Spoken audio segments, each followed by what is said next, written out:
성탄을 우리가 맞이했고 이번 주 내내 기쁨을 찾아서 인도받았습니다. 근데 예수님 당시의 상황은 기쁨을 찾아볼 수가 없었어요. 예수님 당시에는 엄청난 암울한 이야기들이 많았고요. 또 고통과 흑암과 죽음의 이야기들이 꽉 차 있었습니다. 우리 누가복음 2장 이야기 잘 알잖아요. 로마 황제 가이사 아구스토가 모든 땅에 호적을 내릴 정도로 그의 힘이 막강했어요. 근데 그 당시에 지리적인 배치를 보면요, 구레뇨라고 하는 자가 또 수리아의 총독이었어요. 그 치하에 또 누가 있냐면 분봉왕 헤롯이 또 이스라엘을 통치하고 있었거든요. 2중 3중으로 이 가난한 이스라엘은 고통을 당하고 있는 겁니다. 거기서 그 황제의 말이 떨어지니까 갈릴리에 살고 있던 마리아와 요셉이 모든 걸 다 뒤로 하고 그 명령을 따라가는 거죠. 어디로 가죠? 베들레헴으로 갑니다. 왜냐하면 요셉의 고향이 베들레헴이거든요. 베들레헴에 갔을 때 그 마리아가 상기가 돼가지고 아이를 낳습니다. 근데 머무를 처소가 없어요. 여관이 없다고 그랬습니다. 그래서 어디까지 갔느냐? 마국간에 간 거예요. 그 마국간의 말구유에서 예수님이 태어난 겁니다. 이게 그 당시의 그 상황이었거든요. 가장 어려운 때, 또 여기 가난한 이 부부에게 일어났던 일은 옆에서 보기에도 아주 끔찍합니다. 오늘 우리 네 아이가 우리 예배에 참여하고 있어요. 근데 보면은요, 얘네들은 정말 왕처럼 대접받는 것 같아요. 잘 먹이고 사랑도 많이 받고. 오늘 우리 아이들 보니까 또 새 옷을 입었어요. 옷도 어디서 나오는지 하여튼 옷도 많고 먹을 것도 많고 너무너무 아주 왕자처럼 공주처럼 잘 자라고 있습니다. 그러나 예수님은요, 모든 것 중에 저 바닥, 아니 어떻게 그 말 먹이통 구유에 예수님이 오셨겠어요? 이건 뭘 얘기할까요? 저 높고 높은 최고의 영광의 자리에서요 내려놓고 땅으로 내려온 겁니다. 사람들보다 더 낮은 동물의 자리에까지 내려오신 거예요.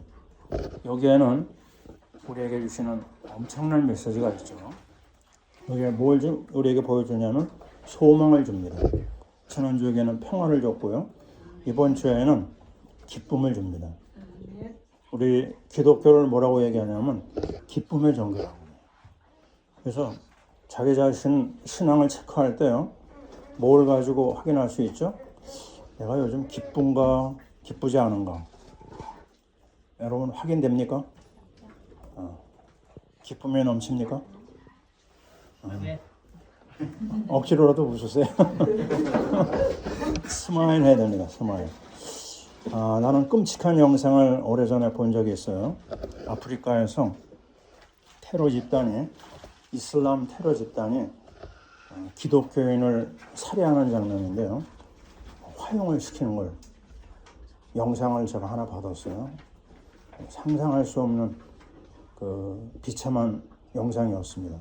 근데 그 불을 모아놓고 막 불을 지르는데요, 거기서 제가 충격받은 게 뭐냐면 찬양을 하더라고요. 불에 막 좀 들어가고 있는데 찬양하는 장면을 보면서, 야, 이거는 정말 우리가 알고 있는 상상을 초월한 무엇인가 이거 에너지가 있구나. 그죠? 그 힘이 어디서 나오느냐면 그리스도가 주시는 기쁨에서 나오는 거예요. 우리는 오늘 그걸 확인해야 되겠고요. 내 삶에서 분명히 이걸 찾아내야 됩니다. 자, 이번에 정말 우리가 보고 있는 현장들은 너무너무 안타까운 일이 많았어요. 지난 주간에 여러분 보셨잖아요. 그죠? 야, 어쩌면 이런 참 엄청난 일이 일어날까. 뭐 계엄이 잘 됐다는 건 아니지만요. 그 일을 통해서 인간의 속성이 얼마나 더러운가, 얼마나 아주 비겁하고 그 안에 배신과 갈등과 증오가 막 있는 걸 볼 수가 있어요. 어제의 친구가 오늘 뭐죠? 적이 되는 거예요. 권력이 그렇게 사람들을 비참하게 만드는구나. 우스운 얘기죠. 여러분도 아실 겁니다. 식인종들이 사람을 다 잡아먹는데요. 한 부류는 안 먹는데요. 누구죠? 정치. 왜요? 너무 더러워서. 아니, 어제 은혜를 입었는데 오늘은 원수가 돼가지고 막 그 사람들을 공격하는 그런 장면들을 너무나 많이 정치 현장에서 보고 있거든요. 근데 그거는 인간의 한 단면입니다. 우리 인생이 왜 이렇게 비참할까? 왜 이렇게 무너져 있을까? 아니 그래도 짐승들은 최소한의 그 기본이 있다고 그래요. 배가 부르면요 앞에 있는 약한 동물을 건드리지 않는데 동물들은요. 근데 사람은 그런 관계 없어요. 나에게 유익만 된다면 엄청난 일을 막 저지릅니다.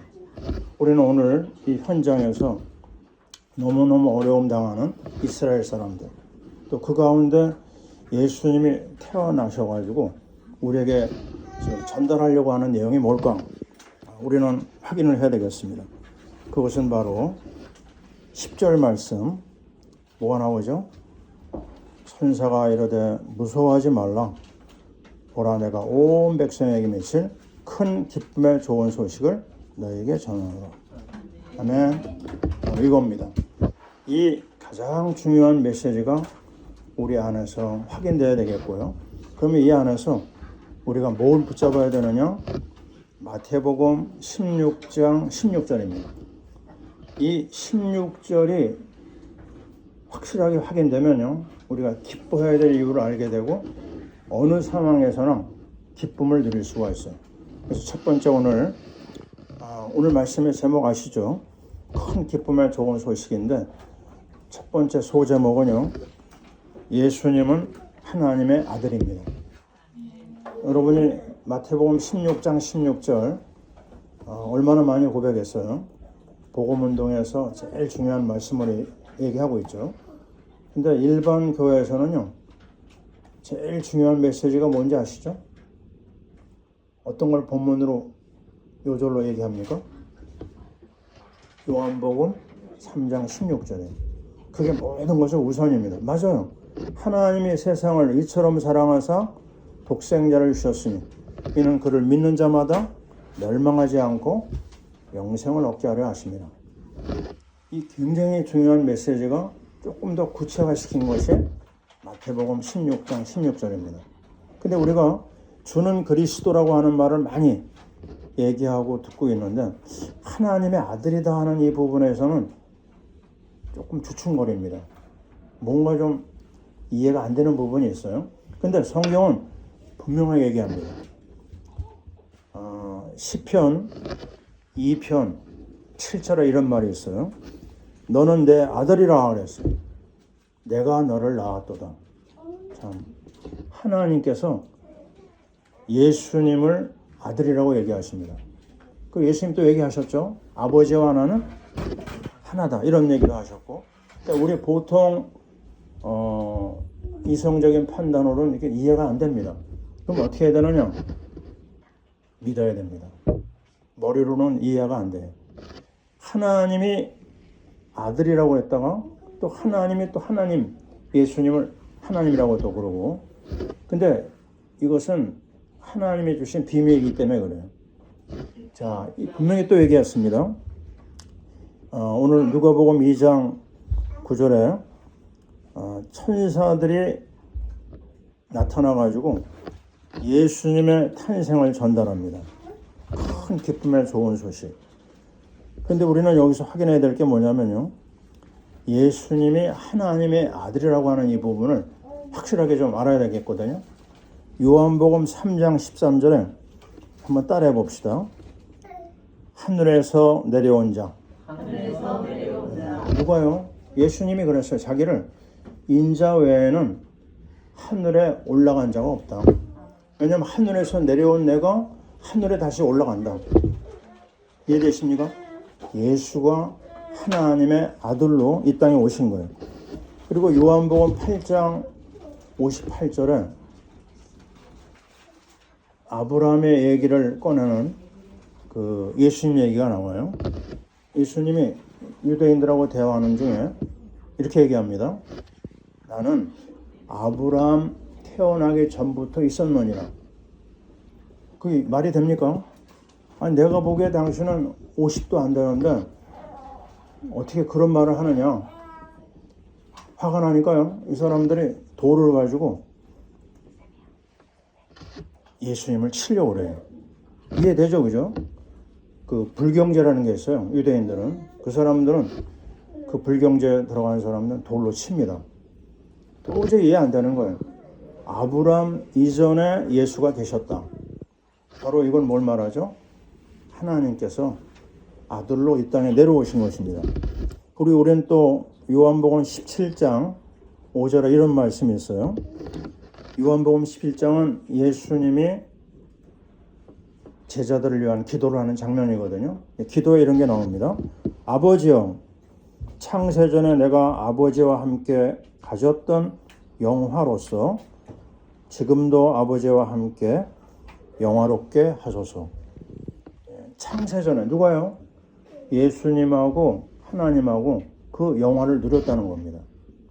그 영광을 가지고 있었던 그분이 어떻게 해요? 이 땅에 인생들을 위해서 내려오신 거예요. 그게 바로 뭐냐? 그게 성탄입니다. 그게 바로 우리에게 주신 최고의 선물, 여기에 있는 것이죠. 그래서 오셔서 뭐 하셨죠? 성령으로 잉태하셨습니다. 이사야 7장 14절 처녀가 잉태하여 어떻게 해요? 아들을 낳으리니 그 이름을 임마누엘이라 하리라. 마태복음 1장 23절에도 똑같은 말이 나옵니다. 처녀의 몸으로 아이를 갖고 그 다음에 태어나는데 그분이 바로 예수님이라는 거예요. 그래서 하나님의 아들이라고 하는 이 부분에서 우리가 감사하죠. 근데 여기서 끝나면 안 됩니다. 왜 그러냐면요. 그 다음 메시지가 있어야 돼요. 예수가 누구라고요? 그리스도라고 하는 이 고백이 나와야 돼요. 그게 2장 11절이잖아요. 한번 같이 읽어보겠습니다. 오늘 다윗의 동네에 너희를 위하여 구주가 나셨으니 곧 그리스도 주시니라. 아멘. 메시아가 오셨다. 다윗의 동네에 예수 그리스도가 오셨다. 쉽게 얘기하면요. 예수가 그리스도라고 하는 겁니다. 예수가 메시아라고 하는 거예요. 그 그리스도가 오신 게 얼마나 놀라운 거냐. 세계 최고의 빅뉴스입니다. 최고의 축복의 소식이에요. 통일되는 거 우리에게는 큰 기쁨의 소식이죠. 통일보다 더 큰 소식이 뭐죠? 그리스도를 만난 거예요. 왜냐면요, 우리 인생은 아주 처절한 비참한 현장에서 출발했습니다. 그걸 우리는 뭐라고 얘기하죠? 인생이 갖고 있는 근본 문제라고 그래요. 에베소 2장 3절에 우리를 뭐라고 얘기하죠? 본질상 진노의 자녀입니다. 우리는 두들겨 맞게 돼 있어요. 어떻게 해요? 우리 옛날에 동네북이라고 하는 말이 있었어요. 동네북이 어떤 사람이죠? 지나가는 사람들이 그냥 한 대씩 때리고 가는 거예요. 조금 모자란 사람 그렇게 얘기를 하죠. 근데 놀랍게도 우리 인생이 바로 동네북이었어요. 하루는 마귀한테 두들겨 맞고 또 그 다음 날은요 하나님한테 또 매를 맞고 그래 이래저래 사는 인생이 어떻게 돼요? 아주 비참한 정말 운명과 처절한 재앙 가운데서 인생이 살다 가는 겁니다. 그래서 얼마나 사람들이 그 삶이 힘든지 다 괴롭다고 하고 심지어는 자기 삶을 포기하는 사람들이 얼마나 많은지 모릅니다. 자, 이런 인생들 그래서 그 근본을 쫓아 올라가니까요. 로마서 3장 23절. 외우죠, 여러분? 한번 해볼까요? 모든 사람이 죄를 범하였음에 하나님의 영광에 이르지 못하더니. 영광의 반대는요. 그건 아주 멸망입니다. 멸시요, 재앙이요, 저주입니다. 근데 거기서 끝나지 않아요. 로마서 6장 23절에 뭐가 나오죠? 죄의 삭선? 사망이라고 그랬어요. 죽음은 끝나는 건가? 아닙니다. 죽음으로 안 끝나요. 히브리서 9장 27절에 한 번 죽는 것은 정한 것이지만 그 이후에는 심판이 있다고 했어요. 그 심판이 어느 정도냐? 계시록 20장 15절에 보면요. 이런 말씀이 있습니다. 누구든지 생명책에 기록되지 못한 자는 불못에 던져지느니라. 불구덩으로 던져지는 거예요. 이게 너무너무 끔찍한 이야기인데 사람들은 이거 듣지 않으려고 그러죠. 또 실감도 안 나고 이런 좋은 세상에 무슨 지옥이 있느냐 이런 사람도 있고요. 근데 우리에게 천국이 있음과 동시에 뭐가 있죠? 지옥이 있습니다. 성경 말씀을 우리가 믿는 하나님의 자녀로서 우리는 지옥을 알거든요. 천국이 있고 지옥이 있습니다. 아주 오래전에 내가 경험한 얘기에 말씀을 드리면은 한 번은 어떤 학생한테 예수님 얘기를 꺼내는데요. 이 학생이 막 그냥 욕을 막 하는 거예요. 교회 욕을 하고 막 목사님 욕을 하고 은근하게 제가 화가 나더라고요. 그래서 그 학생한테 그랬어요. 너 연탄불에 오징어가 어떻게 타는지 알지 않느냐? 오늘 밤에 하나님이 너를 데리고 가서 그 뜨거운 불맛을 네가 볼 수 있다. 정신 차려. 그리고 한마디 하고 그냥 떠났거든요. 근데 그 다음날 이 학생이요 나를 찾아왔어요. 왜 찾아왔을까요? 밤새 잠을 못 잤대. 너무 시달려가지고 어떻게 하면 여기서 나갈 수 있냐 그러더라고요. 한마디 해줬습니다. 예수 믿으면 된다. 아멘이죠? 근데 이 친구가요 물리학과 이제 태진이라는 학생이었는데 그 다음부터 나를 따라다니더라고. 캠퍼스 운동할 때 얘와 같이 동역했던 그런 역사가 있습니다. 그렇습니다. 지옥이 있어요. 엄청난 비참한 현장이 있어요. 그러나 죽음 이후에 지옥만 아니면 그것만 말하는 게 아닙니다. 사는 날이 뭐예요? 지옥입니다. 이 엄청난 현장을 우리는 피할 수가 없어요. 그럼 어떻게 여기서 나오느냐? 우리에게는 그 힘이 없습니다. 바로 이 땅에 오신 예수님이 인생에 갖고 있는 이 근본 문제를 해결해 주셨어요. 첫째, 하나님 없는 자에게 하나님 만나는 길을 열어줬습니다. 요한복음 14장 6절 나는 길이요 진리요 생명인데 나를 믿는 자는 예수 그리스도를 믿는 자는요 하나님 앞에 나가는 길이 열린 겁니다. 또 우리 인생은요 원죄 저주가 안에 있었거든요. 근데 그리스도가 오셔서요 제사장 일을 하셨어요. 로마서 8장이죠. 그리스도 예수 안에는 생명의 성령의 법이 죄와 사망의 법에서 나를 해방했다. 아멘. 그 다음에 세 번째요. 악한 마귀가 우리 인생을 끌고 다녔거든요.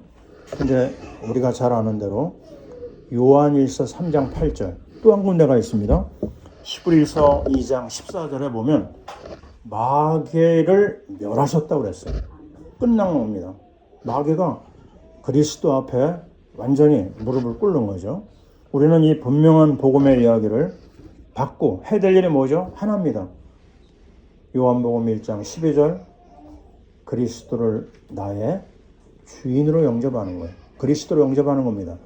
한번 해봅시다. 영접하는 자, 곧 그의 이름을 믿는 자들에게는 하나님의 자녀가 되는 권세를 주셨다. 우린 그거를 복음으로 붙잡고 있습니다. 그 복음 안에 들어가면 어떤 일이 일어나죠? 하나님이 내 안에 오십니다. 한 번 왔다가 가시는 게 아니죠. 영원히 함께 하시는 거예요. 그리고 하나님이 나의 걸음을 어떻게 인도하십니다. 그 하나님이 내 안에서 일해요. 내 옆에서 일하시고 내가 주님 바라고 기도하잖아요. 그럼 어떤 일이 일어나죠? 천사가 나와 함께 합니다. 또 악한 세력이 나에게 왔다가 7길로 도망갑니다. 또 나의 배경이 이제는 땅의 배경이 아니에요. 하나님 나라가 나의 배경이 되는 거예요.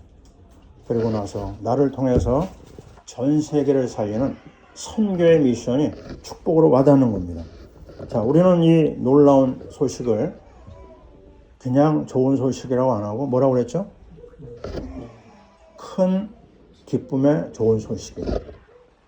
근데 그 앞에 뭐가 붙어 있죠? 온 백성에게 미친. 미국하고 싫어하는 나라들이 많아요. 또 우리 한국하고 또 앙숙이 된 일본 같은 나라가 있어요. 축구를 한다고 합시다. 일본이 이기면 어떻게 돼요? 조금 기분이 안 좋죠, 그죠? 근데 일본 사람은 어때요? 기분이 아주 좋죠. 다 상대적입니다. 근데 이 복음은요, 그런 상대적인 게 아니에요. 미국도 좋고, 일본도 좋고, 우리나라도 좋고, 모든 사람에게, 온 백성에게 맺힐 그냥 좋은 소식이 아니라 큰 기쁨의 좋은 소식이에요. 우리 이거를 찾아내야 됩니다. 하나님이 우리에게 주신 최고의 기쁨의 좋은 소식, 그거는 그리스도 말고는 없어요. 그 안에 모든 보화가 있습니다. 그 그리스도는 과거를 해결했고, 현재를 해결했고, 미래를 해결한 거예요. 그래서 기뻐하는 겁니다. 저는 그 기쁨에 대한 단어를 콩코던스에서 찾아보니까요, 기쁨이라는 단어가 성경에 105번 나옵니다. 뭐 기뻐하라 이런 거 빼고요, 그냥 기쁨이라는 단어만. 그 외에도 뭐 얘기하면 많이 있겠죠.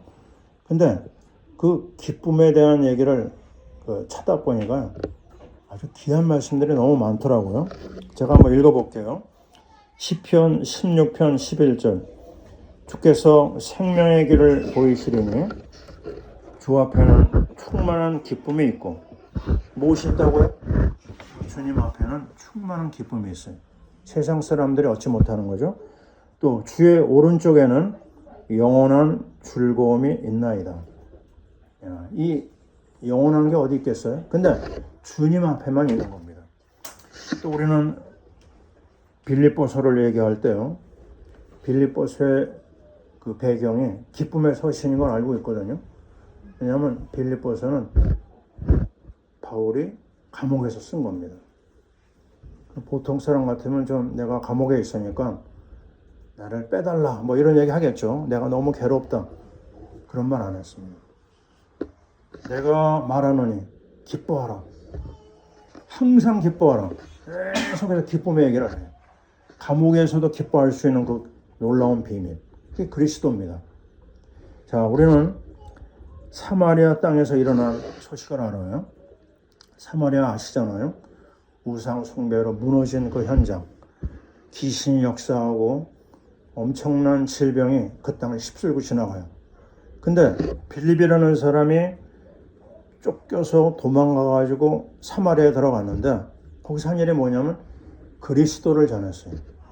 거기에 흑암이 꺾이고 질병이 치유되고, 그리고 결론이 뭐였냐면요, 8장 8절입니다. 사도행전. 그 성에 큰 기쁨이 있더라. 아멘. 예, 무엇으로요? 노력으로요? 우리가 투쟁해서요? 아닙니다. 그리스도가 온 곳에만 기쁨이 있는 거예요. 자, 우리는 스바냐 3장 7절을 잘 알고 있어요. 우리 주님이 우리에게 뭘 얘기하고 계시죠? 우리를 볼 때 기쁨을 이기지 못한다고 했어요. 너무너무 좋은 거예요. 우리 아이 키우는 부모들은 알 겁니다. 마찬가지로 우리 하나님이 우리를 볼 때요, 예수의 이름을 가지고 사는 우리를 볼 때 어떻다고요? 기쁨을 이기지 못해요. 아무것도 우리에게는 소망도 없습니다. 절망밖에 없어요. 우리에게는 너무너무 안 좋은 일이 많이 일어나요. 그래도 괜찮습니다. 데살로니가전서 5장 16절. 감이 옵니까? 뭐죠? 항상 기뻐하라. 한번 해봅시다. 항상 기뻐하라. 지금 이 현장이 너무 어려운 일이 많이 일어나고 또 일어날 거예요. 그런데도 우리가 기뻐해야 될 이유는 그리스도 때문입니다. 왜요? 그리스도는 모든 걸 다 준비해가지고 우리에게 오셨어요. 우리가 뭐 해야 될 게 있느냐? 없습니다. 하나님이 주신 이 기쁨 때문에 우리는 걱정하지 않아요. 염려하지 않아요. 이 엄청난 그리스도의 보물을 우리는 누리고 확인합니다. 또 볼까요? 우리가 알고 있는 그 하나님의 백성들 가운데 기쁨의 소식을 가지고 인도받은 바울과 실라. 뭐 했죠, 그들이? 감옥에 들어가서 찬양을 했어요. 감옥에 들어가서 찬양하고 기도했을 때 옥문이 열렸어요. 지금 우리 현장에 답답한 것이 있다 하더라도요, 우리는 오늘 근본적인 언약을 붙잡습니다. 맞다. 그리스도 안에 모든 게 다 있구나. 그것을 내가 인정하고 붙잡고 그 안으로 들어가는 게 신앙생활입니다. 그래서 오늘 첫 번째 대지가 뭐였죠? 하나님의 아들입니다. 예수님은. 두 번째, 예수님은 누구죠? 그리스도입니다. 그럼 그 다음에 뭐죠? 본문을 보세요. 2장 17절 말씀. 보고 천사가 자기들에게 이 아기에 대하여 말한 것을 전하니, 이겁니다. 천사가 전한 예수님의 탄생 소식을 이 양을 치는 목자들이 받았거든요. 받고 나서 뭐 했다고요? 전달했습니다. 이게 전도와 선교의 시작이 되는 거예요. 그리고 18절을 보세요. 듣는 자가 다 목자들이 그들에게 말한 것들을 놀랍게 여기되. 성령 역사가 일어난 거예요. 왜 우리가 복음을 나 혼자만 가지면 안 됩니까? 그 복음이 전달될 때 거기에 하나님의 능력의 역사가 나타나요. 자, 저는 이런 말씀을 봤어요. 로마서 10장 13절. 누구든지 주의 이름을 부르는 자는 구원을 받으리라. 다 알잖아요. 그 다음 말씀 들어보세요. 14절. 그런즉 그들이 믿지 아니하는 일을 어찌 부르리요? 듣지도 못한 일을 어찌 믿으리요? 바로 이겁니다. 들어야 됩니다. 들어야 내 입으로 고백이 나와요. 들어야 내 속에 영혼에 그 말씀이 뿌리 내리기 시작하는 거예요. 그래서 우리는 말씀을 들어야 됩니다. 듣는 자는 살아나리라. 에스겔 골짜기의 뼈다구들이 어떻게 살아났어요? 말씀을 대언할 때 하나님의 생기가 임했습니다. 그래서 우리는 하나님 말씀을 들어야 되고 또 메시지를 들어야 되고요. 그 다음에 뭐라고 했죠? 보내심을 받지 아니하였으면 어찌 전파하리요? 맞습니다. 우리는 이 성탄의 의미 중에서 메스, 파송의 의미가 있다고 그랬죠. 내가 오늘 그리스도의 말씀을 들었어요. 내가 해야 될 일이 뭐죠? 내가 전하는 자로 나가는 것입니다. 이건 해도 되고 안 해도 되는 게 아니에요. 이거는 순종해야 될 겁니다. 성탄의 이 비밀을 가지고 우리는 입을 열어 전하자. 기록된 바 아름답도다 좋은 소식을 전하는 자들의 발이요. 얼마나 하나님이 전도자를 예뻐하시냐면 전도자들의 발을 예쁘다고 그랬습니다. 우리는 여기서 우리끼리 즐거운 시간 갖고 또 하나님 앞에 은혜 받은 것도 얘기하고 다 해야 되죠. 근데 여기서 끝나면 안 됩니다. 우리는 하나님 앞에 이 미션을 감당하기 위해서 우리 마음을 드리고 우리의 정성을 드리고 우리의 모든 것을 하나님 앞에 내놓는 거예요. 하나님이 그걸 또 굉장히 기뻐하십니다. 지난 주간에요. 어떤 일이 있었냐면 제가 우리 식구들한테 다 얘기를 못했는데 한 20년 전에 알고 있었던 권사님한테 연락이 와가지고 오라고 그러더라고요. 자기 집에요. 김포까지 갔는데 갔더니만요 김치 막 이만한 거 2자루를 줬어요. 그리고 거기서 끝나지 않고 쌀 40kg를 줬습니다. 여러분 밥을 오늘 2배, 3배 먹어도 됩니다. 우리 모임이 있는 걸 아시고요. 우리 모임 가는 거 얘기 안 했거든요. 근데 하나님이 그런 식으로 갖다 그냥 부어주시는 거예요. 조금 있으니까요. 귤 박스가 들어왔는데 2박스가 들어왔어요. 근데 한 사람은 저 모스크바에서 보냈더라고요. 나 처음 봤습니다, 그런 거. 모스크바에서 아마 국내에 있는 사람한테 연결을 한 것 같아요. 자, 무슨 얘기 하려고 합니까? 하나님이 전도자들을 위해서 움직이는 그 현장을 아주 주의 깊게 보고 있어요.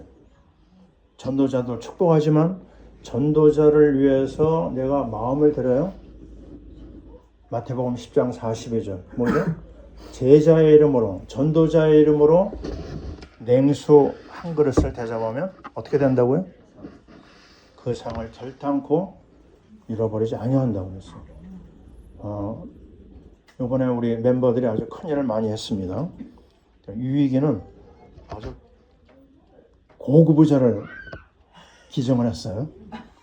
저 방에 있습니다. 나중에 한번 보세요. 제 의자가 그냥 다 낡아진 걸 보고 그 아름다운 일을 했어요. 다 감사한 겁니다. 여기 다 수고하는 사람들 얼마나 많아요. 우리 정성이가 새벽마다 나오는 거 아시죠? 예. 이런 일이 아마 없었을 겁니다.